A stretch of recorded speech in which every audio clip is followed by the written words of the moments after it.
Assalamualaikum warahmatullahi wabarakatuh, brothers and sisters in Agam Islam. And good morning sa lahat ng mga friends ko, kakilala ko, sa lahat ng tao dito sa buong Pilipinas o buong mundo. Good morning. Ito po ay video ko dahil gusto kong ipalabas o gusto kong mapalabas yung saloobin ko na nangyari kay Tatay Digong, which is hindi tama yung due process na ginawa nila or hindi talaga dumaan sa due process yung ginawa nila, di ba?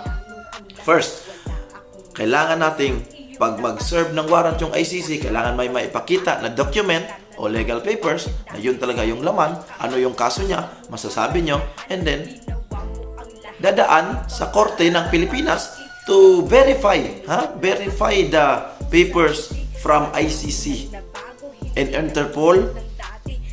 Tapos, pag napatunayan, magsaserve ng warrant yung PNP.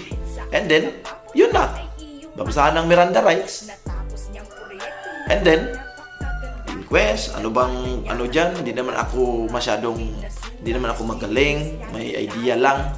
So, kung may mga opinion kayo, just comment lang dyan sa comment section sa lahat ng mga kilala ko dito sa Facebook. Attorney man o hindi, comment kayo, wala problema. Nasa ahensya ng gobyerno, comment para magkaisa tayo lahat para kay Tatay Digong.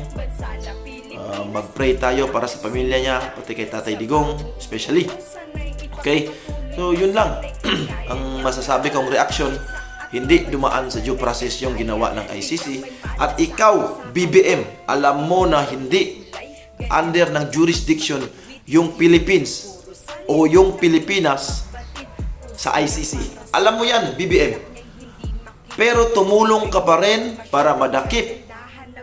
Dahil yung rason mo is baka hindi ka tulungan ng ICC pag may mga international crime tayong nangyayari dito sa Pilipinas o anumang mangyayari na para makatulong yung ICC, which is hindi, kasi hindi under ng jurisdiction.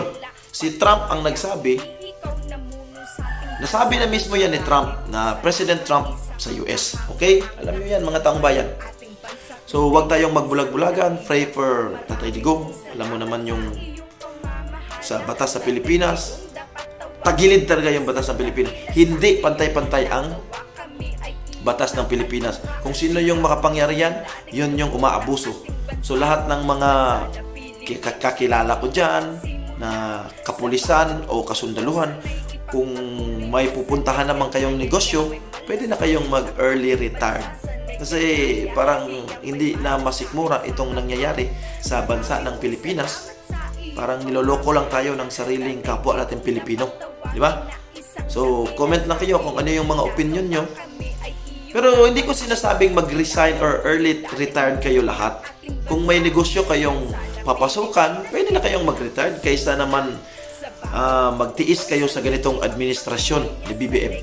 Sa lahat ng mga government agencies na nakakilala ko, it's up to you. Kung wala namang negosyo na mapupuntahan, huwag kayong mag-early retired o resign. Kasi mahirap, may pamilya tayo, di ba? So sumusunod lang tayo sa utos ng nakakataas. So, yan yung sinasabing chain of command. So, wag. Think twisely, Mag-isip-isip tayo. Mag-isip kayo ng bagay na makakatulong na hindi labag din sa batas, di ba? So, we just pray for Tatay Digong. Okay? So, sa lahat ng nakikinig, salamat. At sa lahat ng makapanood ng video na ito, share nyo po. Dahil magkakaisa tayo para kay Tatay Digong, Thank you very much and good morning sa lahat. Ito ay opinion ko po. Dagdagan nyo po yung opinion ko kung tama ba o mali yung ginawa ng ICC. Thank you very much. Thank you.